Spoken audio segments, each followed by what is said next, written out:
This is Shaping Opinion, a production of O'Brien Communications. Josh, recently the CEOs of some big tech firms testified in front of Congress. They faced a lot of harsh words from politicians on both sides of the aisle, and critics have said that in the past these are just words, that Washington talks a big game, but they never do what they say they'll do when it comes to reining in big tech. Is this time any different? So thanks so much for having me on. Before I kind of get into my own opinion, let me kind of start off by saying that I hope that this is finally the time.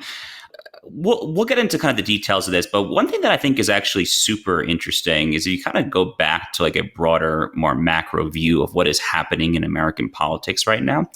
The word realignment gets tossed around a lot. The parties do seem to be going through some sort of realignment, or at least a quasi realignment, right? And in particular, what's happening in kind of the right side of the aisle is a debate that I'm very much a part of in kind of my public writing and speaking.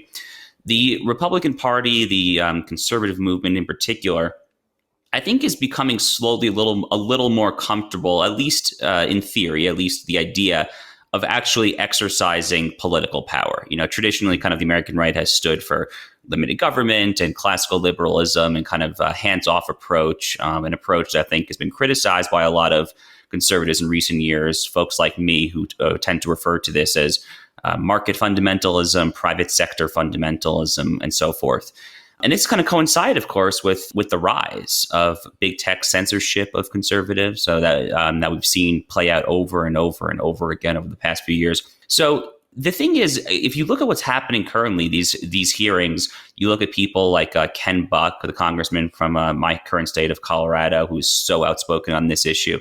Even Mike Lee, the senator from Utah, who I actually interned for many years ago. He's a wonderful man.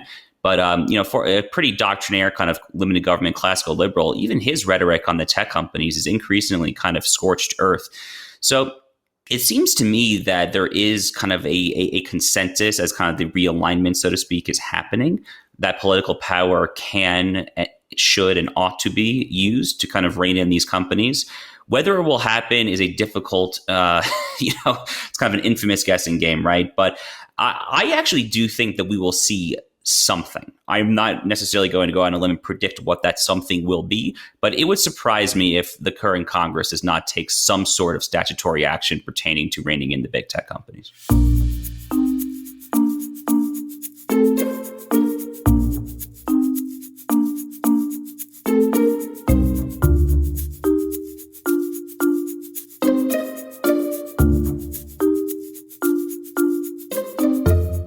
I'm Tim O'Brien. In this episode of the Shaping Opinion podcast, we're joined by Josh Hammer. He's opinion editor at Newsweek magazine. He's a research fellow with the Edmund Burke Foundation, and he's counsel and policy advisor for the Internet Accountability Project. The premise of our podcast is simple. We talk about people, events, and things that have shaped the way we think. In this episode, we'll talk with Josh about a hot topic under debate across the country right now. Just how much power and influence should big tech companies have on our freedom of speech? We talk about Section 230 of the 1996 Communications Decency Act.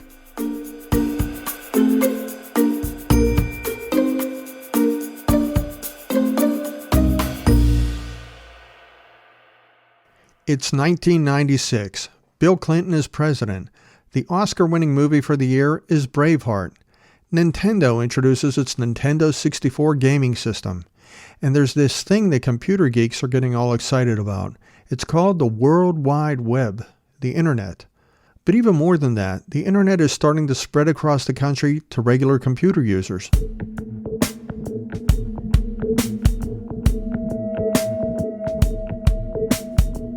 Think about it. Until now, that computer on your desk was exactly that, just a machine on your desk. It was connected to nothing.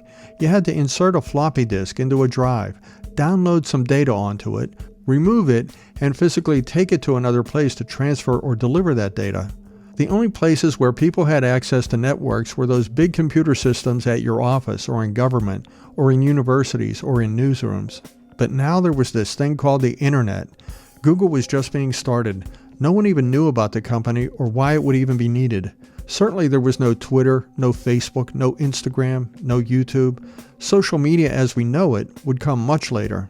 For now, the novelty of the internet was to learn how to get used to the very notion of connectedness. being connected with someone else virtually. Chat boards. This was a totally new thing. On the media front, if you wanted information, you'd have to get that information from TV, mostly one of the three major networks, or CNN on cable, or your daily newspaper, or the radio. That was it. The editors and the producers in those newsrooms held all the cards. They decided what you would know or not know about what was happening in the world on any given day.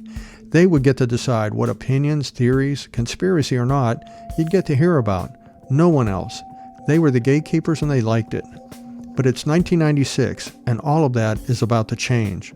Two congressional representatives would get together to write something called Section 230 of the Communications Decency Act of 1996. California Republican Chris Cox joined with Oregon Democrat Ron Wyden to author Section 230. It states, "No provider or user of an interactive computer service shall be treated as the publisher or speaker of any information provided by another information content provider." 26 words. As they say, the 26 words that created the internet as we know it today. Little did anyone know in 1996 what was in store for the world thanks to that internet, and thanks to those 26 words. Because this is podcasting, I will repeat those words so you can hear more carefully what they say. No provider or user of an interactive computer service shall be treated as the publisher or speaker of any information provided by another information content provider. Thanks to these words, the internet would become the Wild West of communications. No more gatekeepers, no one to tell us what we can know or can't know. We can talk to each other without anyone interfering. Those who helped usher in the internet age called it the democratization of communication. Thanks to those words and a generation of innovators, companies, technologies, and platforms, the world would become a smaller place.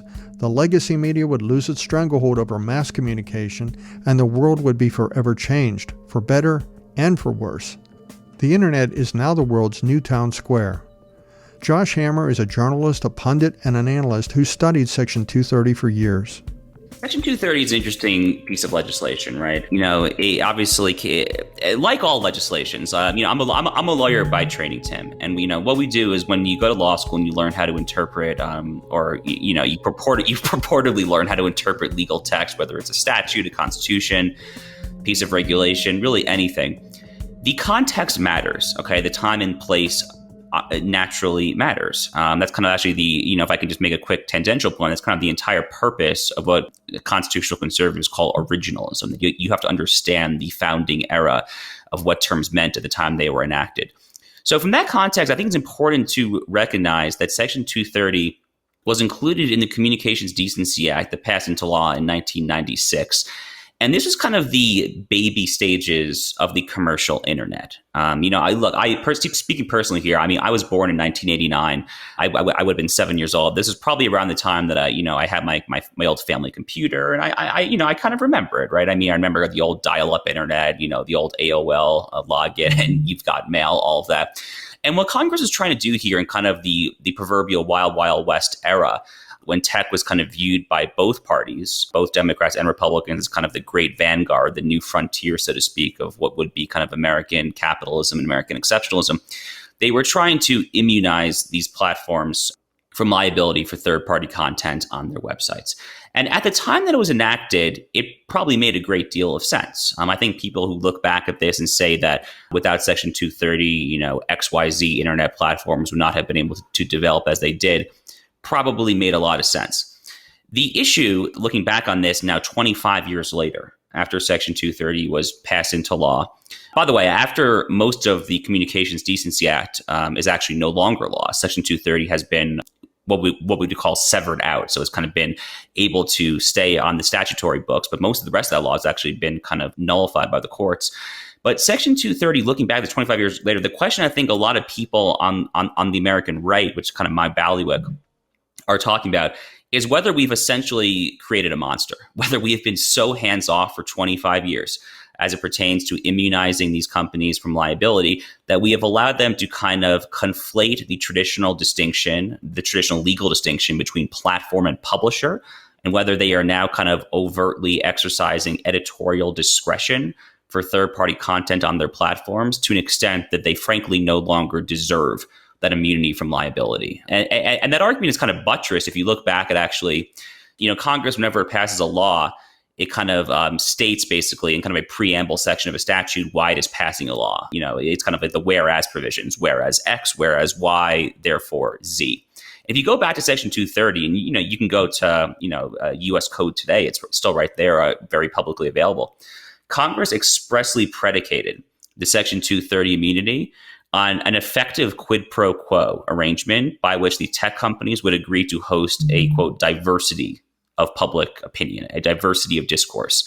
I think a lot of us are kind of looking at this 25 years later and kind of saying, are they really upholding their end of the quid pro quo? That's true. We used to call it the democratization of the internet when it first came out. I remember that. And it was an idealistic thought. But as we've seen there are two sides to every coin, the good side and the bad side.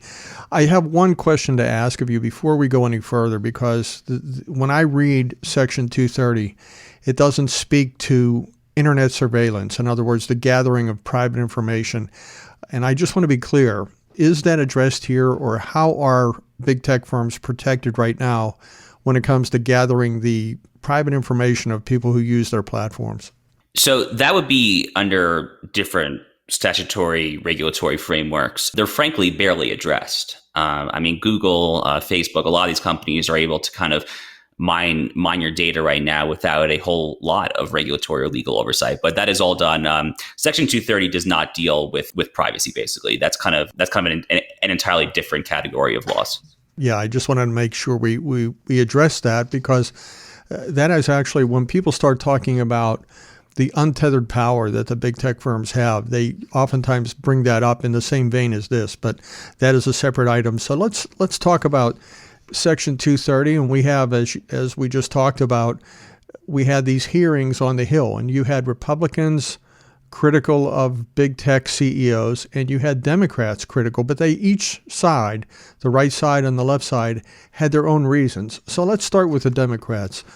If they were to change Section 230, what's their motivation? So the Democratic urge to amend Section 230, which is kind of the Democratic urge to tweak, a lot of the relevant legal tools to rein in big tech, antitrust, the consumer welfare standard, things like that. It's all coming from the same place. It's coming from the place that, there is a very popular narrative, of course, in left-wing Democratic Party circles, that Facebook effectively helped in many ways Donald Trump in 2016. This gets back to the Russiagate collusion hoax and the fact that there were Russian bots that were not cracked down upon. Democrats also like to say that there was too much hate speech out there. So long story short, and I guess we'll get to what the Republicans say. But the basic Republican criticism is that they're censoring conservatives. The basic Democratic criticism is that they're letting up too much hate speech, too much dialogue, too many tweets, too many Facebook posts that can rile people up and lead to the January 6th, Capitol riot, what they like to call an insurrection. That's kind of the basic argument. So they basically think that the tech companies are getting off too easily, and Section 230 is a very natural and easy place to point to.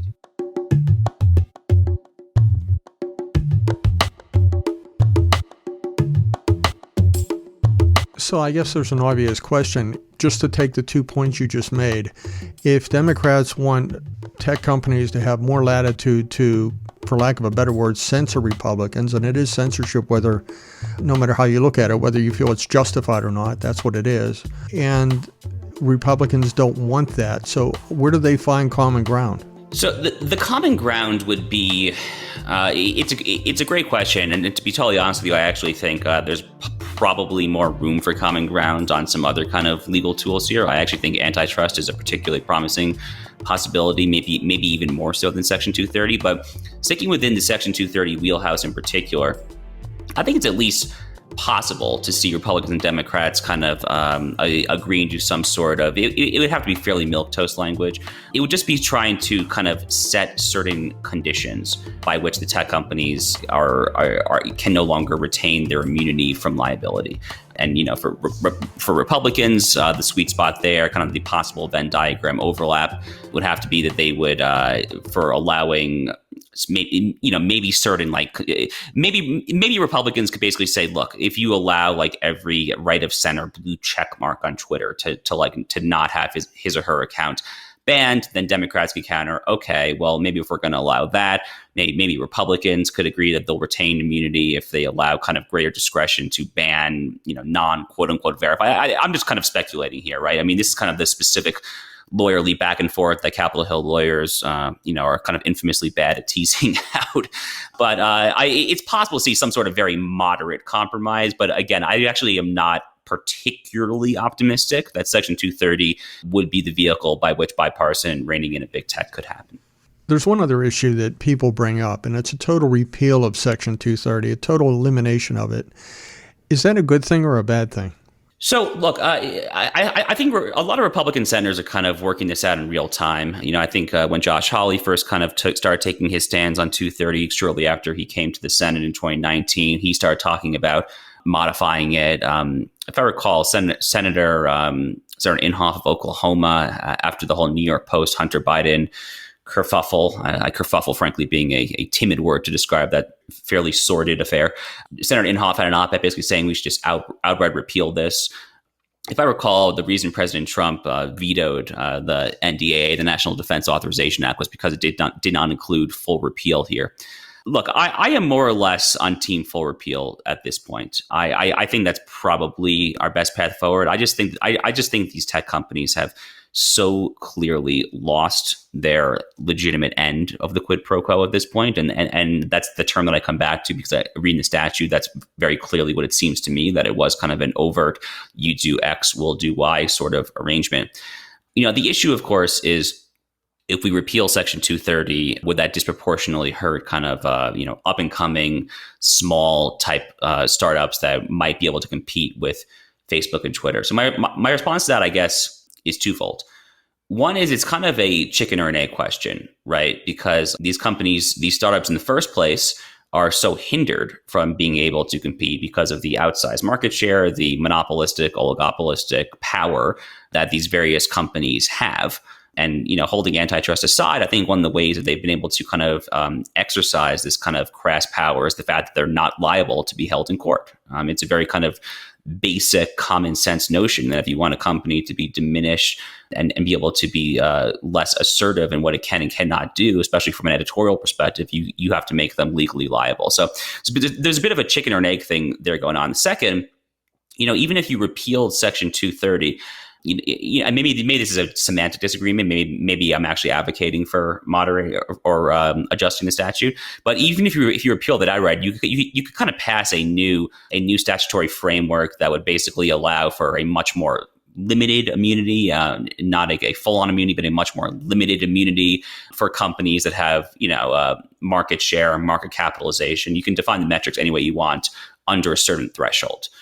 One of the free speech advocates that I talked to mentioned that if you got rid of Section 230, it would be like throwing the baby out with the bathwater, and even to the extent that if a person would share something that they got online, in other words, just share it the way they do on Twitter when they retweet something or share it on Facebook, that they could then be held liable. Is that true?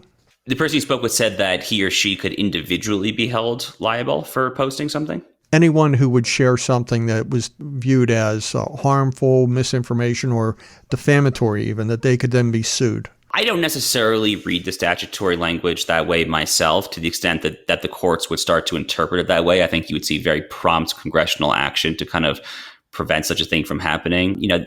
Those of us who are kind of in the reform or repeal Section 230 camp, we don't want grandma to be held liable for just clicking the share button on Facebook on some kind of, lunatic Facebook page. That's certainly not what anyone here is after.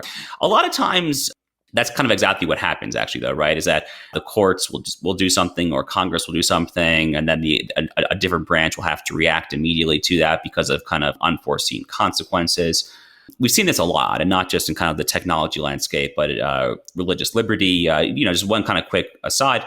In 1990, the Supreme Court had the very controversial Employment Division versus Smith case, which basically, it was written by a conservative court. It was an opinion written by the late Justice Antonin Scalia, And it basically said that if you have a neutral, generally applicable law, then the First Amendment does not require that you have a religious liberty exemption to that, to abiding by that provision. And Congress responds with RFRA, the Religious Freedom Restoration Act, which passed effectively the House in a voice vote, the Senate by like a 98-2 margin. So we've seen this kind of interplay a lot over the years.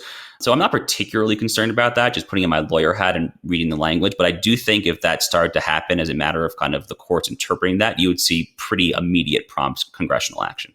That issue reminds me of something. I've handled investor relations over the years for public companies. And I remember when the statutes came in over disclosure, and we had the fair disclosure rule from the SEC. And I remember one of the issues being where in the past, and this is even, the fair disclosure came out before social media was a big thing, but it was still the idea that if you shared something about a company, if you were an investor relations officer at a company, or if you were an analyst or somebody that people listened to when they invested in stocks, somebody more official that had to basically meet SEC compliance, if you shared something of a company, that was seen as an implied endorsement. I could see lawyers looking at that type of language if they would look at this and decide basically who should be held responsible for those types of shares as opposed to anyone. Those types of things, but that's a different issue. I wanted to quote something to you now. This is from the recent hearing where the CEO of Facebook, Mark Zuckerberg, he gave a glimpse in his mind of where he thinks the issue should be headed. And I'll quote him, and I wanted to get your reaction to it. He proposed modest changes to Section 230. He said that Facebook supports updated internet regulation. That's what he said. And he hoped that Washington could enact thoughtful reform of Section 230. And here's what he said. Instead of being granted immunity, platforms should be required to demonstrate that they have systems in place for identifying unlawful content and removing it. Platforms should not be held liable if a particular piece of content evades detection. That would be impractical for platforms with billions of posts per day, he says. And then he says, but they should be required to have adequate systems in place to address unlawful content. Now, that seems to address the people who want to regulate what they regard as misinformation or hate speech. But I did notice he used the word lawful content. Is that a nod to the people on the right that they would only moderate unlawful content? Possibly. At some point during the Trump presidency, it was like 2018 or 2019, if I recall, Congress did mildly tweak Section 230, or at least there was a bill. I don't actually remember if it became law. I think it became law. There was a bill there that would effectively kind of limit the immunity to make sure that tech companies were giving a good faith effort to crack down on pornographic content or sexually illicit content, particularly as it pertains to kind of sex trafficking, child pornography, things of that nature. So that was very good. The question that you're getting at is actually really interesting, and it kind of gets to one of the numerous kind of possible big tech solutions, if you will. It reminds me of a policy that my friends at the American Principles Project, which is primarily associated with Terry Schilling and John Schweppe, both friends of mine. And this is a conservative group. They're very concerned about the tech issue. And one thing that they have basically proposed is something along the lines of a statute that would effectively give you a statutory civil right to platform access to post material that in a non-private, in a government context, would be constitutionally protected. So in other words, if you tweet something and that what you tweet would be constitutionally protected if you had instead shouted it from a sidewalk, because the sidewalk's public property, then the tech companies cannot take it down. So I guess it's possible to interpret that's what Mark Zuckerberg is saying. At a bare minimum, I think you're right. It's like a nod and a wink to those of us on the right who've voiced similar concerns. I'm not particularly optimistic that the companies would necessarily abide by that without Congress imposing some sort of liability or way to regulate it. But it's nice at a bare minimum that he seems to be kind of winking in our direction. And I do agree with you. That is what he's doing here.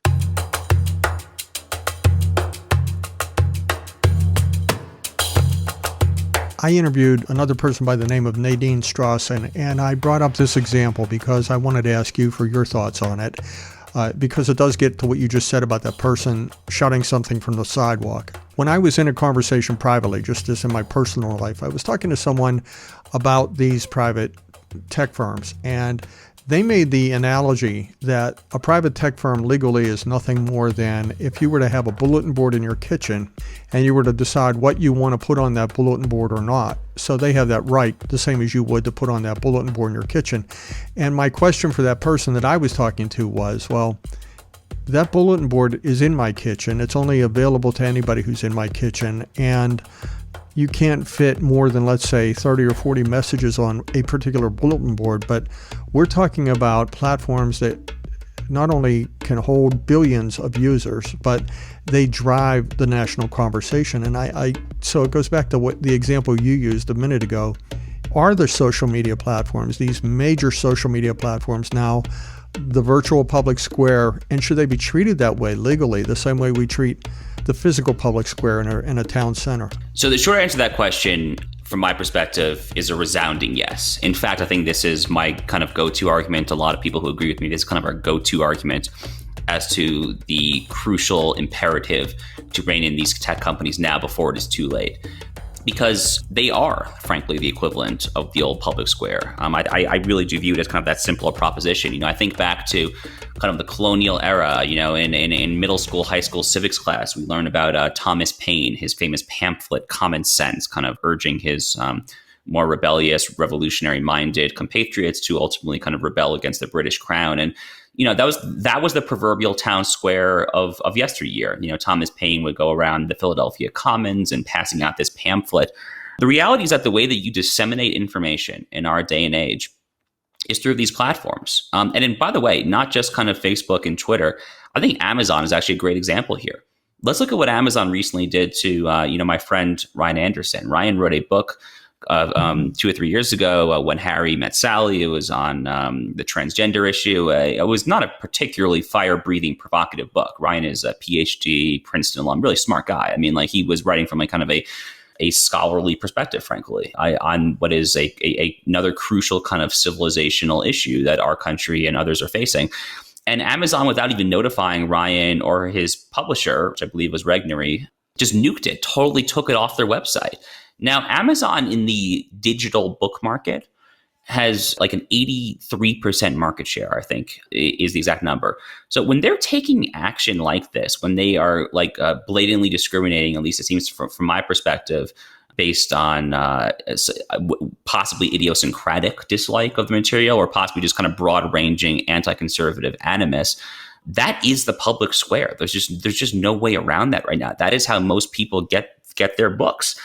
I think the percentage of American adults that have a Facebook account, it's positively shocking. It's 75 to 80%. I think it was like a 78 or 79% specifically. Twitter has a much lower percentage of users who use it, but it is disproportionately influential in shaping the national dialogue. That is kind of how journalists, influencers, politicians, et cetera, kind of get their messages out there and disseminate them. So that is 100% what's going on here. That kind of is my central argument as to why we need to rein in these tech companies by any means necessary.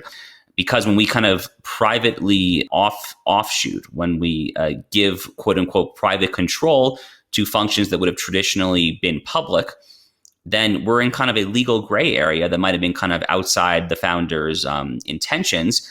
And it comes time for possibly extra constitutional, in this case, statutory or regulatory measures to kind of correct for those prior decisions. I have one other somewhat related issue, but it's a little bit of a detour in our conversation, but it does pertain to behaviors online. There's this phenomena called doxing. And for anyone that's not familiar with doxing, that's basically when someone decides they're going to post someone else's private information online, like their home address.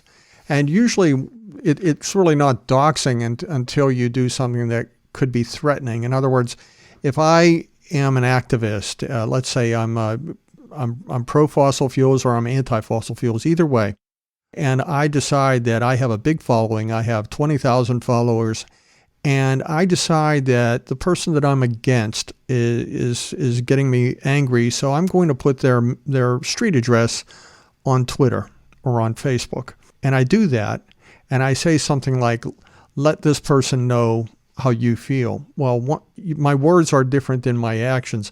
My words may not be intimidating, but when you throw that street address up there, what you're in effect saying in a sort of a dog whistle sort of way to your followers is, here's where he or she lives. Go visit them.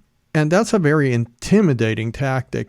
Is that addressed under Section 230, or should it be addressed in some way? I'm not aware of a current case that has addressed this issue, so I'm kind of in the territory of speculating here. I do not think that kind of reading the strict text of the statute that is necessarily encompassed within that, which, translating what that means, it's not obvious to me that a social media platform could be held liable for failing to police or delete that material, which I view as actually just, it's just another argument, frankly, for amending the statute at a bare minimum or repealing it outright. But this kind of gets back to the Zuckerberg comment, which is really interesting because they kind of do relate to one another here, because he's talking about, protecting content that, is lawful or would be lawful in a public sidewalk, town square context. So I guess the right legal fix there, we would have to tweak or repeal Section 230. But in addition to that, we could also pass a law that would not necessarily criminalize, but at least deem kind of civil penalties to make unlawful under some legal mechanism, quote unquote, doxing, and maybe that's I guess some people would say, that'd be impossible to define. It would ultimately infringe on too much speech that is worth it. I don't know. It seems to me like the act of doxing has effectively zero public benefit. It's really only bad. So I would err on the side of kind of going that route of trying to illegalize doxing, as long as we can come up with some sort of mildly consensus conforming legal definition as to what that sordid practice entails, and then modify or repeal 230 to make it clear that these sites have to take down unlawful material like that. Well, there's one other thing I wanted to talk about before we finished, and that is the case that set all of this up. There was actually a case that was credited with launching Section 230. So if anyone remembers the movie Wolf on Wall Street, that was Leonardo DiCaprio, and his character in that movie worked for a Wall Street brokerage firm called Stratton Oakmont. In that movie, that's the firm he worked for. Now, in real life, it was that firm in the early 1990s that sued one of the earliest internet service providers. The company was called Prodigy, and this was before the internet was broadly available. So this is before most people even knew about the internet. Prodigy had an online bulletin board or chat room called Money Talk, and that's kind of what defined the internet back then. Is people could log on to their computers if it was plugged into a modem, into a phone, and they could basically see words, and they could communicate on chat boards. And in October 1994, a user attacked Stratton Oakmont and its management on that Money Talk bulletin board. And the anonymous user accused the company of criminal and fraudulent activities that was tied to their IPO, their initial public offering. So the brokerage then sued Prodigy. It sued the platform. It would be like suing Google today, or more like suing Facebook today. And the brokerage sued Prodigy for defamation on its bulletin board, and it eventually won the case. Prodigy was held liable for the statements made by an anonymous user, and at that time it was treated as a publisher. This was seen as the case that helped spark Section 230, because the people behind Section 230, the politicians, they didn't want the internet to basically die in its infancy. They wanted it to have a chance to grow, and that's what they did.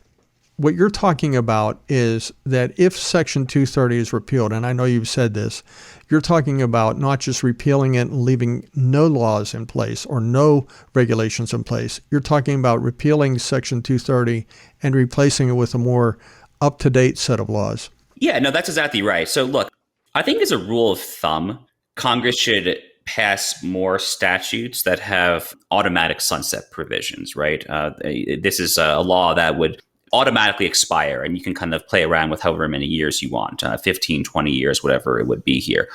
And what this would do is kind of a prophylactic measure. It would force Congress to consistently review statutes to see whether they've actually kind of, on the one hand, outlived their usefulness, whether they ought to be amended, updated, etc. We see this all the time. The very famous Voting Rights Act of 1965, the so-called coverage formula was ultimately tossed out by the Supreme Court in a controversial 2013 case. I think it came out the right way, but still controversial. And that's because Congress didn't touch the so-called coverage formula as to what jurisdictions, had to go seek pre-approval from the DOJ before changing their various voting rules.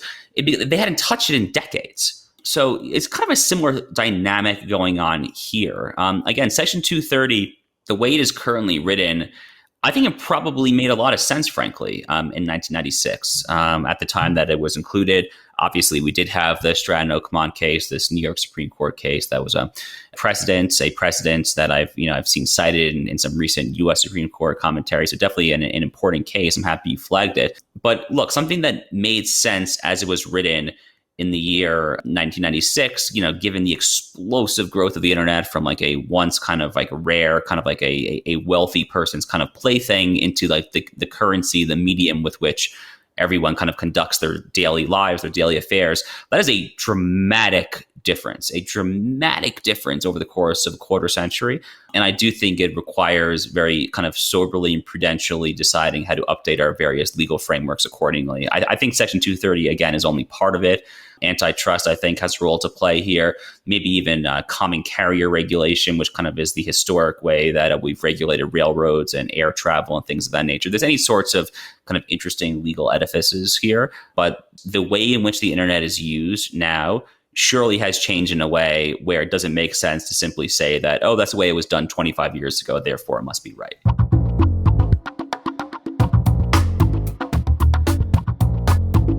Well, there is already a bipartisan bill to overhaul the tech platform's liability shield. This bill is called the Platform Accountability and Consumer Transparency Act, PACT Act. It was reintroduced, actually, by Senators Brian Schatz of Hawaii and John Thune in South Dakota. And that's a Democrat and a Republican, so it's a bipartisan effort, at least when you look at the two people that wrote it. And the goal of that bill is to hold tech firms accountable for moderating content. The changes do not eliminate Section 230. What it purports to do is preserve user-generated content and free speech while increasing consumer transparency and the accountability of big internet platforms. It requires platforms to remove content within 4 days if notified of a court determination that the content is, and I'll use that word again, illegal. The content has to be illegal to be removed. It requires companies to issue biannual transparency reports, and it allows the U.S. Justice Department, the FTC, and states' attorney general to pursue civil suits. And it allows users to lodge complaints within platforms. And it doesn't specify where that will really get you. I mean, you can complain to Facebook. That doesn't mean they have to listen. And if they can comply, who knows? So that's just a summary of what that act does.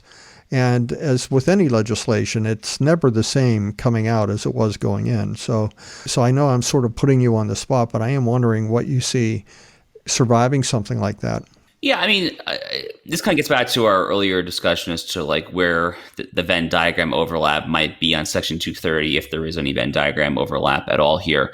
It is difficult when kind of the bottom line conclusion is that Democrats want them to regulate more online speech. Republicans generally want them to regulate less online speech. But, the framing here of illegal content, to use the word you emphasize, that is kind of, that's redolent of the Zuckerberg testimony that you read earlier. It also kind of reminds me, of course, of what I also said earlier about this proposal from my friends at the American Principles Project, kind of like a civil right, so to speak, to platform access to post speech that would be lawful if shouted from the sidewalk. I think the intersection of these themes is where you would see overlap. And from kind of a psychological perspective, it makes sense because it's very easy, I think, for lawmakers at both sides to kind of just plead to the neutrality or alleged neutrality, depending on your perspective, of kind of extant existing law.